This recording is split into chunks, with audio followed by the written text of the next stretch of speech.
Hello everyone, and welcome to VIReC's Corporate Data Warehouse Cyber Seminar Series. Thank you to CIDA for providing the technical and promotional support. Today's session is titled CDW, a Conceptual Overview 2017. This seminar will review and summarize terms and concepts associated with relational databases in general, and the CDW in particular, as it exists in 2017. Today's speaker is Dr. Margaret Gonsoulin. Dr. Gonsoulin is a sociologist who studied at the University of Virginia and taught for 8.5 years in the California State University system before she joined the VA Information Resource Center, VIReC, in 2014. Since joining the VA, she has focused her efforts on the corporate data warehouse. If you have any questions for Dr. Gonsoulin during the presentation, please send them in using the question box, and I will present them to her at the end of the session. And now I'm pleased to welcome Dr. Margaret Gonsoulin. Thank you, Hira. Thank you, Heidi. And thank you, everyone, for coming today. Welcome. As Hira has already told you, today will be an update to the talk that we give annually.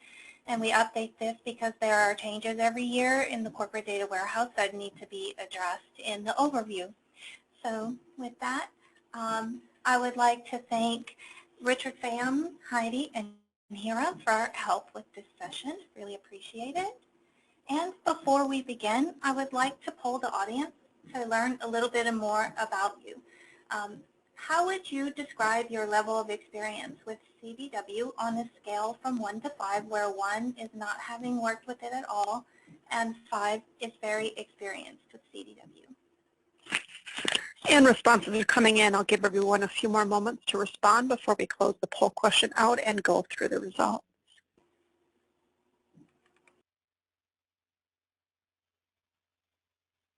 And it looks like we've started slowing down, so I'm going to close that out. And what we are seeing is 42% of the audience saying that they have not worked with it at all. 28% rate themselves at a 2. 23% rate themselves at a 3. 8% at a 4, and 0 say they are very experienced with CDW data. Thank you, everyone. Yes, thank you, everyone. So great. It sounds like we have an audience here that should mostly benefit from the talk. And if you're a little bit higher up on the scale, perhaps you could use this talk to help train new members of your team in the future, reducing your workload. Okay. So for today's agenda, we're going to go through some basic conceptual issues as they relate to the corporate data warehouse. And the first one will be about all of the acronyms that you see that are associated with the warehouse and what they mean. Second one will be to start to think in what I'm referring to here as relational data terms. I think we were all trained in school to think about non-relational data or flat files. And so this takes some sort of transition time to get used to relational data if you haven't worked with it in the past. So we'll review that. The third topic for today's talk is aimed at having you become more familiar with the components of the corporate data warehouse. And I'm talking about the major components or parts that are referred to as production and raw domains, and fact and dimension tables or views. So we'll cover that. And fourth, we'll talk on a theoretical level about how to create an analytic data set when you start with a relational database. And in order to have that talk, we'll discuss primary and foreign keys and the concept of joining tables and views using those keys. So first, let's get to the bottom of all those acronyms. When you see documentation about CDW, you will often see XDW. That little X is waiting to be filled in with one of 3 letters. When you see it filled in with a V for VDW, that is referring to the VISN data warehouses. When you see it filled in with the letter R, it's referring to the regional data warehouses. And when you see C, it's referring to corporate or our national data warehouse in the VHA. This is because each level of the organization maintains its own data warehouse for its specific population, and they perform all sorts of reporting roles and operational work and things with these data warehouses. Today's talk is going to focus exclusively on the CDW, or the National Data Warehouse. So in a general sense, I put together this really rather oversimplified picture of how data are arriving in the corporate data warehouse. So on the far left in the purple circles, you see a representation of the 130 or so VISTA systems that serve as the primary source of the data in the CDW. So selected data from these VISTA systems are first brought into the regional data warehouses for the 4 regions. And from the regional data warehouse, it's brought into the corporate data warehouses and then the VISN data warehouses, plural. So if you're not familiar with VISTA, that is the Veterans Health Information System and Technology Architecture that holds the VHA's administrative and electronic health record data. And it is the source data for most VA databases of all kinds. So let's think a little bit about what it means for our data to be stored in a data warehouse. In technical terms, a data warehouse could be defined as a data delivery system that's intended to give users the information they need to support their business decisions. But this talk is not really aimed at a technical audience. So in ordinary terms, what is a data warehouse? I guess we could think about it as a large storage facility for a whole lot of data, or big data. So what data is the VHA putting into our corporate data warehouse? Well, I already mentioned, as you can see pictured here in blue, the 130 VISTA systems and how specific information is selected and brought into the data warehouse. But that's not the only data that we'll find in the data warehouse. A lot of the VA's data is making its way into the data warehouse now. So you see in the red box to the left other types of data that you will also find stored in the data warehouse, such as MCA, or managerial cost accounting data. They put their national data extracts in the data warehouse, but the managerial cost accounting office has already created that data set. So in a sense, you can refer to that as a derived data set that is now being housed in the data warehouse. You can also find things like CAN scores and the Health Economics Resource Center data in the data warehouse. So once these data make their way into the corporate data warehouse, they are organized in a particular way. And so when you're first encountering it, it's helpful to understand that basic organization. So at the highest level, the data get organized into what are referred to as data domains. And we'll discuss all of this in greater detail as the slides progress. And so in this case, you can see a red box, a blue box, and an orange box. Each one of those is a data domain. The first domain is for allergy, second for inpatient, the third for surgery. And then within each domain, you see that it has multiple tables in each domain. And then you can see all sorts of green arrows in this picture. And these represent the fact that these tables have to be able to be rejoined or linked back together. So linking keys are built between the tables within a domain and between a table in one domain and a table in another domain, so between the domains. So by using these linking keys, you can bring together bits of data about allergies and surgeries and inpatient stays.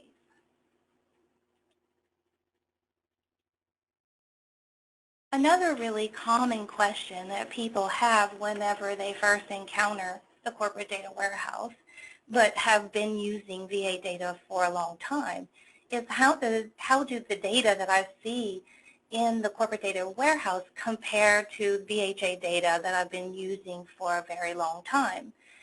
In the HSR&D community, a very common data source is called MedSAS data. In this case, I'm using MedSAS outpatient as the example. But people will say, well, where are the variables that I'm used to seeing in MedSAS data? You know, where in the warehouse can I find these, and how can I tell if it's the same thing as what I'm used to seeing in the MedSAS data? So in order to figure out something like this on a conceptual or theoretical level, these are the steps that are required. So we start with the big blue box on the left, the VISTA data from the 130 VISTA systems. These are really the official sort of way of keeping the VA's data for the last 20-something years, right? And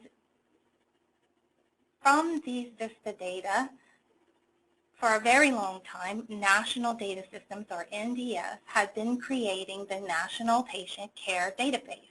They would select very specific information out of VISTA, they would filter it and apply all sorts of logic to it, and they would create the NPCD database.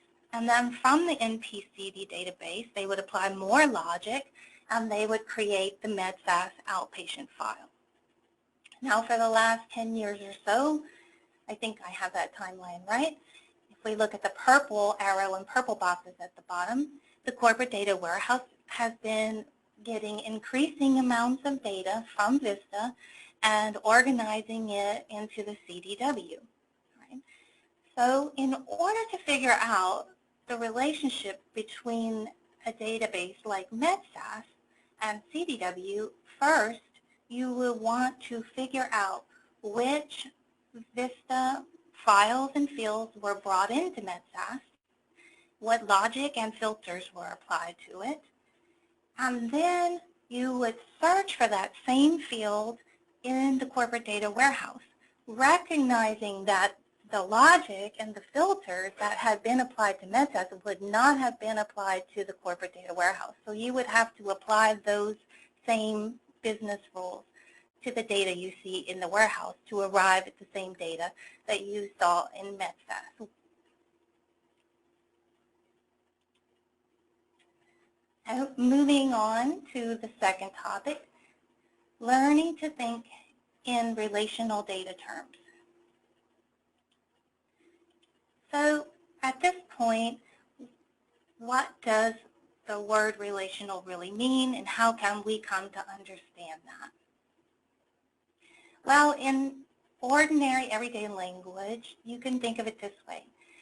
Relational data are data that have been separated out into multiple tables, and each one of these tables looks like a spreadsheet with the variables at the top and the records going down the rows. Inside each one of these tables, you'll find linking keys have been added to these tables so that you can bring data together from those various tables in order to create a set of data that you want to use to analyze your question. In order to do that linking, people most often use structured query language or SQL programming. And that's the language that can be used, or one of the languages that can be used to bring together relational databases. So let's start with something familiar. This is what some people would refer to as a flat file. In ordinary, everyday statistics and research methods classes, it's just a database that we're familiar with. If we think about the content found in this familiar flat file, we can see that we have three main types of information in it. The first type is patient information. It's the names of the patients and the address of the patients. The second kind of information is information about diagnoses. In this case, we're seeing the ICD-9 code. And also, we see information about their visit or episode of care. We see the location where it occurred in terms of station number, and we see the date that it happened on. So how do we go from this flat environment to the relational database? Well, I mentioned earlier that in general, it's about taking the data and breaking it into multiple tables. So each one of the multiple tables would have one type of information in it. So we'll take these three types, patient, diagnosis, and visit information, and create three tables. And now we have a relational database. The first one is devoted exclusively to information about the patient, the second one exclusively to diagnosis information, and the third one exclusively to information about the visit. We'll keep coming back to this simple example as the talk proceeds. But before we go into the third part of the talk, I would like to ask one more question. And I know that had too many answer options, so I may just turn this one over to Heidi. So what we're looking for here are which of the following best describes your role in the VA. And you can select all that apply here. The options here: operations quality improvement only, research investigator or PI, research data manager or analyst, project coordinator, both operations and research work. And we know that not everyone is going to fit within these categories, but I ran out of options to put anything else in here. If you do have a different role or different category, please type that into the questions box. We would love to see what it is you are doing, and I will happily read through those as I'm going through the poll results here. I'm going to give everyone just a few more minutes, a few more moments to respond here, and then I will close this out and we will go through the results that we're seeing here.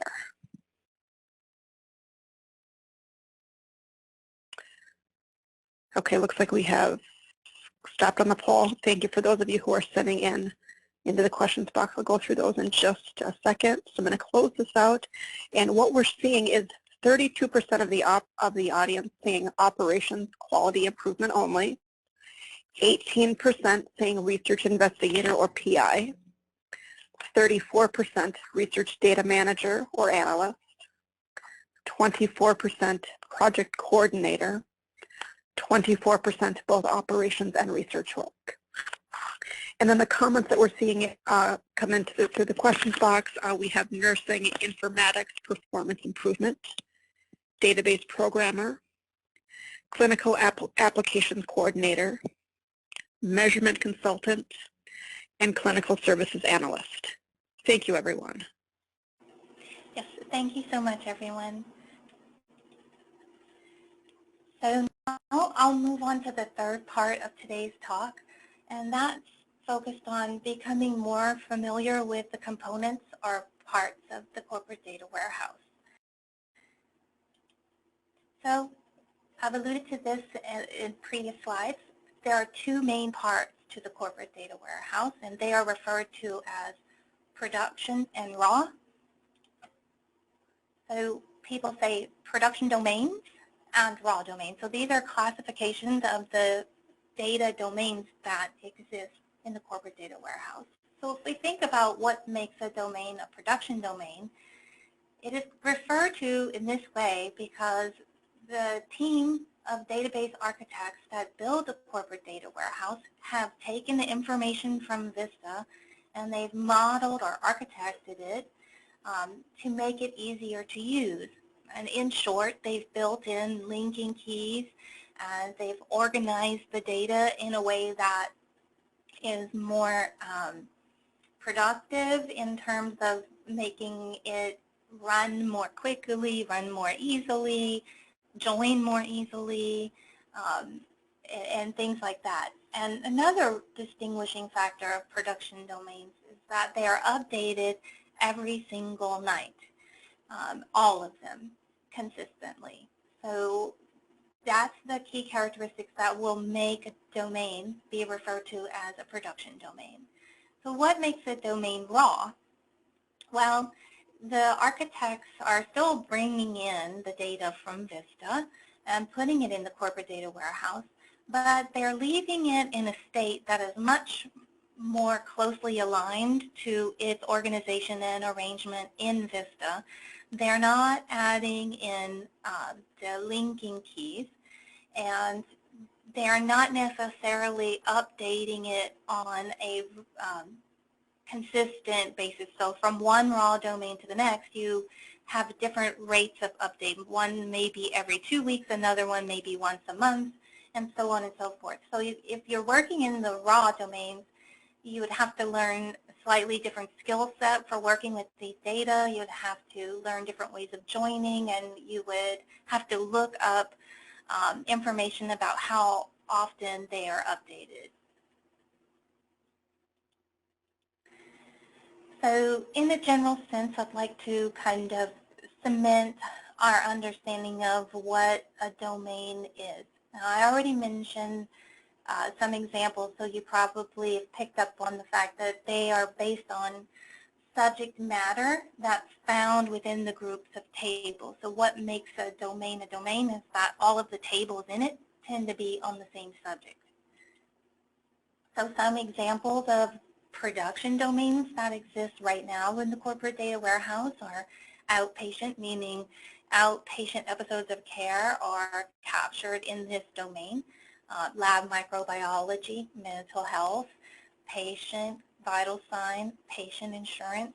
So these are some of the examples, but there are about 38, I think, right now. And then some examples of domains that are currently among the raw domains are IV meds, oncology, prosthetics, bill claims, and radiology. And because the CDW is always evolving and always growing, radiology right now is on its way to becoming a production domain. Perhaps within the month there would be an email updating you that now radiology is no longer raw. You can find it in the production domain. I also mentioned that in these domains you will see a set of tables. Every domain has multiple tables. Oftentimes you will hear people use the word table, and then other times you will hear people use the word view. When you're new, this can be confusing, and often at first made me wonder, well, what is the difference between a table and a view? So I'd like to take a minute to talk about the way that these terms are used and the difference that they make to the end user. A table is what you would expect it to be. It is a set of columns that act as variables in research language, and a set of rows or records related to those columns. And it's like you see right here in this image at the bottom of this screen, you know, the stay 3N and then all of the stay 3N values. State, all of the states. It looks and feels like any database you've ever worked with in the past. So what is a view? A view is, in technical terms, the result of a stored procedure that is pulling information out of a database and putting it in a virtual table. So in simple terms, it's like a virtual table or a look at the table. So what's happening is that what you see here at the bottom of the screen with state 3N or station, state, county, country, etc., this is also a view from the perspective of an end user, right? To us who are only using the views, because end users are only allowed to use a view, the view feels exactly the same as a table because it's still a set of columns and a set of rows in a table or a view that feels real to me as an end user. What's happening is that the table that's really containing those data are just being kept safely in the background so that no accidents can occur when end users are using the view of the table, but ultimately it feels the same to the end user.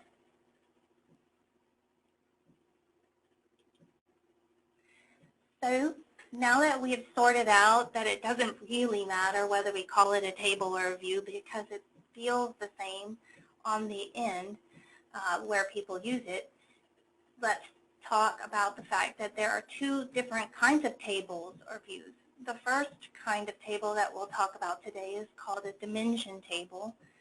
And these are tables that are referred to often as reference tables or supporting tables. And each one of these dimension tables tends to hold a specific kind of information that is accessed over and over again with some kind of list or some kind of reference. They do not tend to have any kind of patient information in them, and so that generally means that you don't need any special kinds of permissions. Just basic read access can get you to a place where you could see the information that's stored in a dimension table. And it also is important to realize that this means that these tables are often fairly small in size compared to the second kind of table that we'll talk about next. The second kind of table is referred to as a fact table. These tables hold what we refer to as measurements. They tend to be quite large in the CDW. They can be so large that really I've given up on ever trying to summarize all the stuff in the table in terms of records. I always have to pick a date range, and so should everyone else, I suppose, if they don't want to take down the computing system, because they're huge. So you have to be pretty careful with these. Also, they tend to have patient and staff identifiers in them. So you'll need to request permission to be able to see these. And it's important when you're working with these very large tables to, do as I mentioned that I try to do, is reduce the size of the request, only look at a small portion of people, only look at a small time frame, things like that when you're using them because they are so incredibly large at times. So if we go back to our simple example that we started with, we can determine whether our three tables are fact tables or dimension tables. If we look at the patient table, we can see that it contains facts about the patient, such as their name and their address. And so that is the reason why we identify it as a fact table. If we take a look at the diagnosis table, we can see that it's really just a list of ICD-9 codes. And so we are going to refer back to this set of diagnoses over and over again as new patients come in for visits and are diagnosed with various health conditions. So that list of references that we go back to over and over again is what makes the content of this table a dimension table. When we take a look at the third table about visits, we see that it contains facts such as location and date of visit, and that is what defines it as a fact table. So how would we apply this basic principle for identifying fact tables and dimension tables in the more complicated corporate data warehouse? Well, actually, the good news is this part is super easy. Each table or view in the corporate data warehouse has two parts to its name. The first part is referred to as a prefix or schema, and it is really the clue or the answer as to whether the table is a fact table or a dimension table. So for any given fact table, you will see the schema or prefix and then the table name. and that schema or prefix will have a name that refers back to the content of the domain. And for dimension tables, you will see that same two-part name with the schema and the table name, but the schema will always be the same. It will always be DIM for dimension. So here are some examples. On the left, you see fact tables, and you can see that the prefix or schema in all cases refer back to the name of the domain, dental, CPRS order, etc. And then for dimension tables, no matter which domain they belong to, they all have the same schema, DIM. So taking this to an example of a domain that exists in the CDW, health factor, you can see that health factor contains two tables or views. The one on the left is the fact table, and you can see its schema is HF, standing for health factor, and then of course its dimension table on the right begins with DIM. If we take a look at the content of these tables, we can see examples of why they are fact tables or dimension tables. So for the fact table, HF health factor content, we can see right away that it has patient identifiers and staff identifiers, so sensitive information that would be protected where you would have to request access. We also see facts about the health factor type that was actually being assessed for that patient in that episode of care, and we see comments about it. So those are the facts about that interaction. For the dimension table, health factor type content, we start to see lists of factors, lists of categories that the factors might go in. We see whether that factor is gender specific, and we see descriptions of the factor. We don't see any patient information, we don't see any staff information, so we know that this is indeed what defines it as a dimension table. So moving into the final section of today's talk, creating an analytic data set on the conceptual level. What would you need to do in order to go from that relational data set that we've been looking at to an analytic data set that you could use in SAS or SPSS, whatever your statistical software of choice is?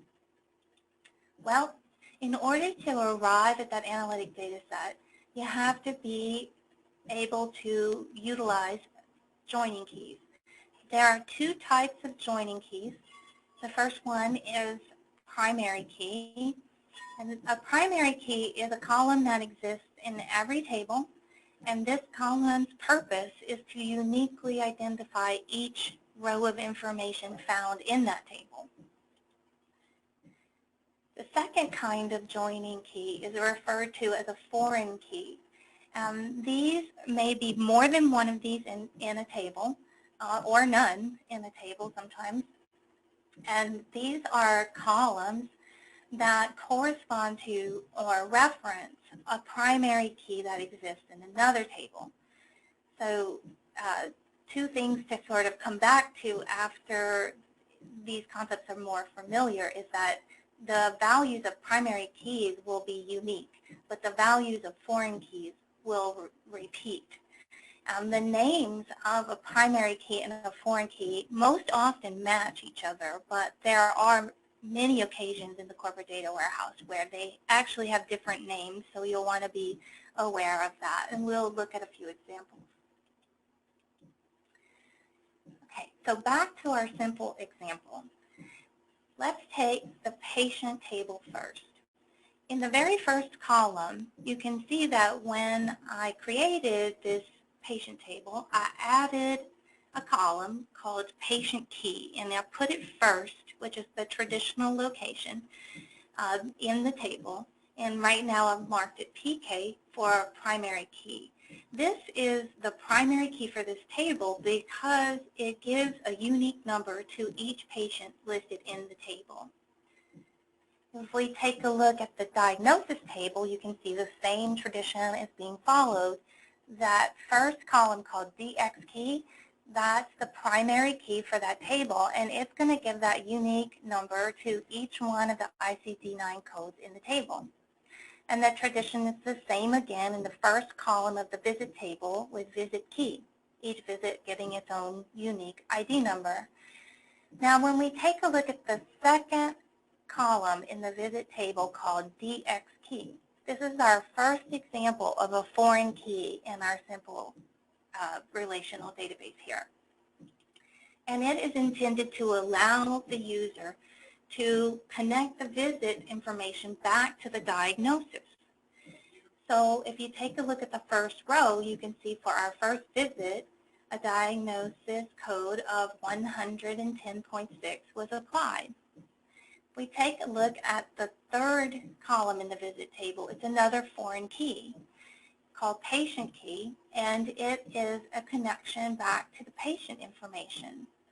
So if we read across the second row of the visit table, we can see that for the second visit stored in this table, there was a diagnosis of 377.75, that's number 4 from the diagnosis table, and it was for our patient number 2, Josie Frank, and it happened at station number 358 on February 2nd, 2014. So how do you find these linking keys in the more complex circumstances of the VHA's corporate data warehouse? Well, you would primarily start by coming here to the CDW's SharePoint site. And from their homepage, you would want to click CDW metadata at either one of the 2 links you see circled here.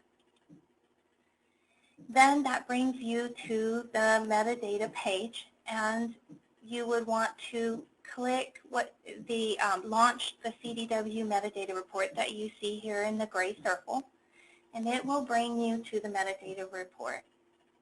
Inside the metadata report, there's more than one way to look at these linking keys.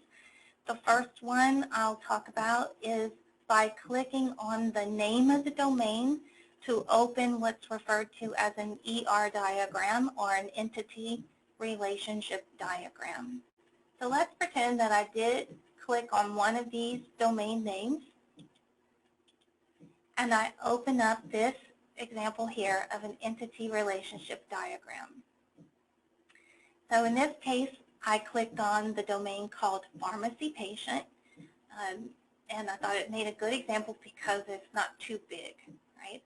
So in each one of these boxes, you will see the content of a single table. So we have 3 tables, and the very first column in each one of these is listed first, and each time you see a PK for primary key listed beside it, because the first column in each one of the tables is its primary key to uniquely identify each record in the table.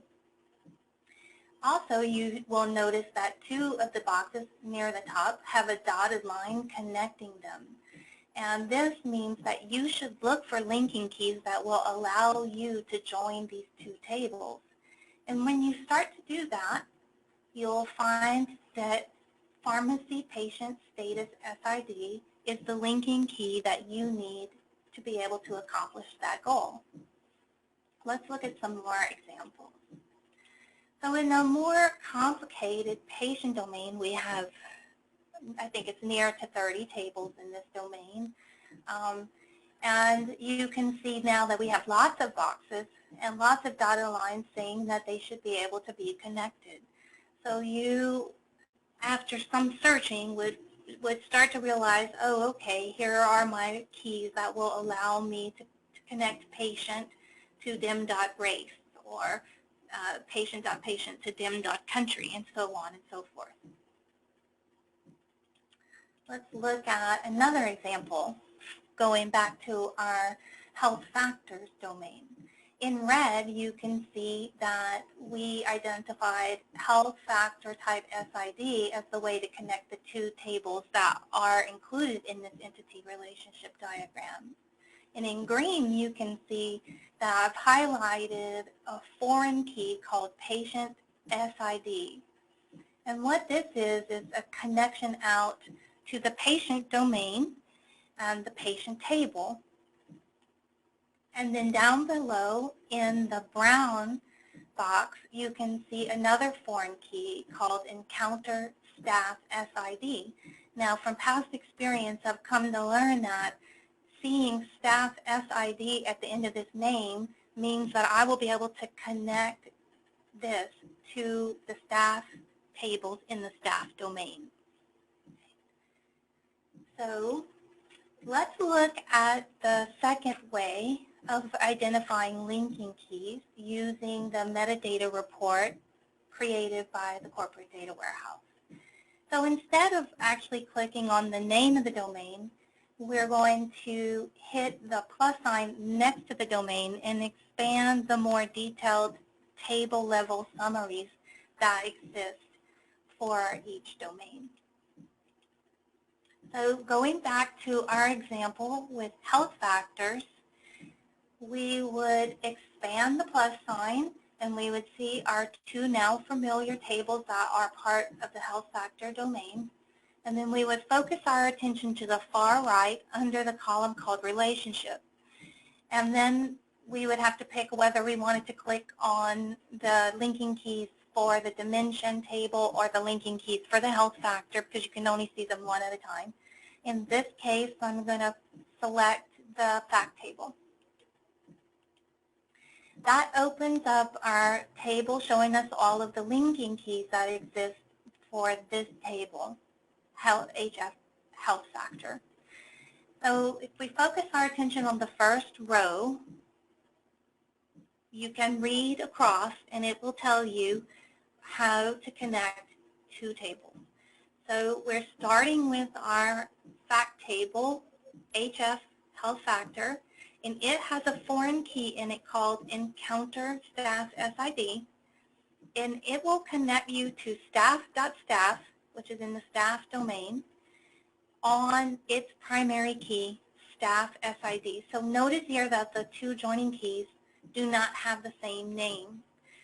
So the only way to be sure would be that this was a correct joining would be to check this table.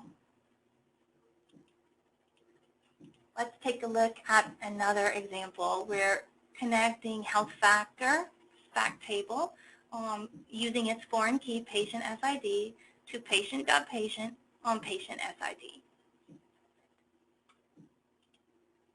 So to summarize,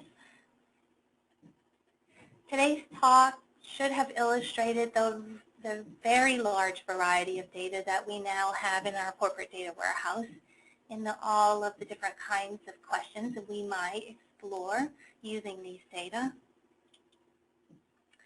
Currently, most of the data found in this comes from Vista, either directly or indirectly, because most of our derived data sets also had Vista as its primary source, like VIReC and MCA.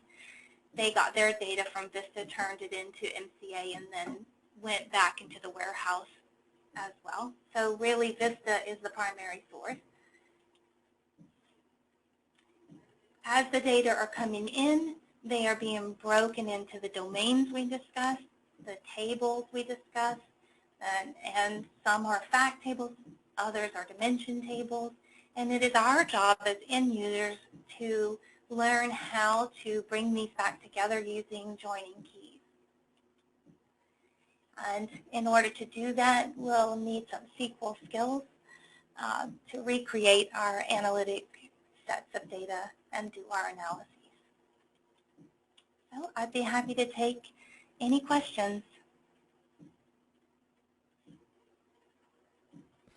Hi, Margaret. Thank you for your presentation. To the audience, we still have about 15 minutes left in our time.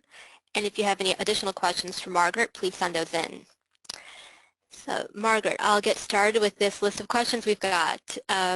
The first question, why are scrambled SSNs versus real SSNs sometimes used in the raw CDW? I would assume it depends on the source of the data that are found in raw. So depending on who collected the information, they may have chosen that identifier as the primary identifier for the data. So like,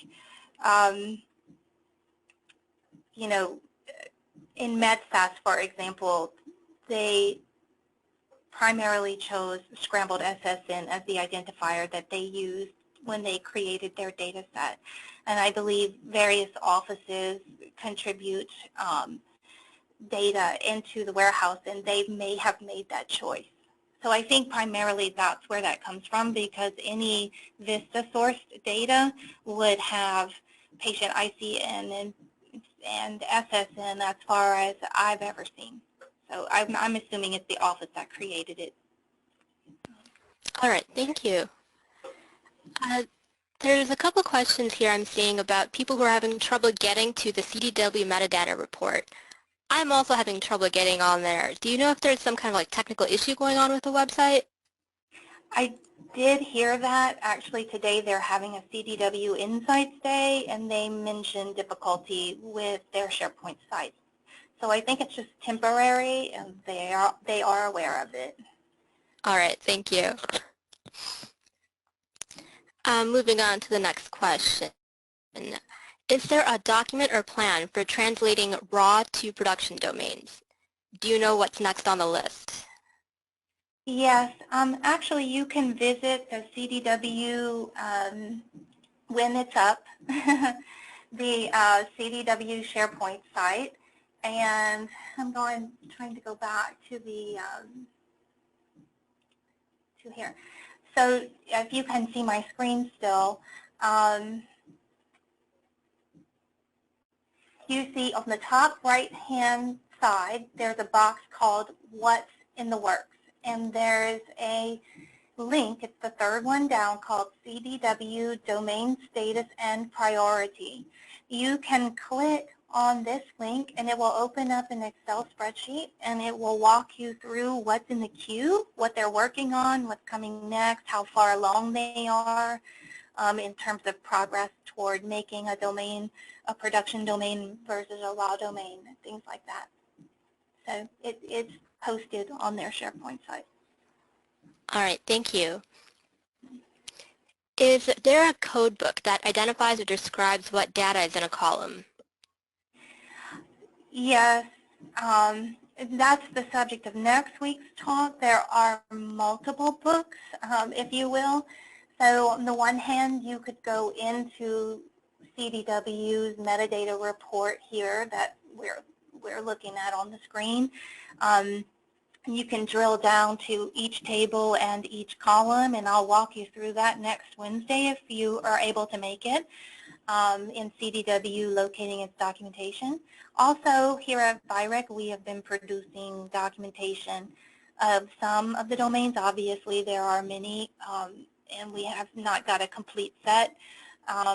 And also, whenever you're talking about raw, which I'll cover in next week's talk as well, the reports look very different, and oftentimes, if I really want to know what's in a raw domain, I would go to the data architecture repository and look at Vista's metadata. So I will step everyone through that process and show them, like, here's what you can do. And in addition, I mentioned in next week's talk, but really I'm creating a new talk about searching the meta views that exist in the data themselves. So in the CDW's data, there are views or tables that have a prefix or schema called meta, M-E-T-A, and that's metadata views. And so I'm putting together a talk, but we don't have a date for it yet, that walks people through the process of querying the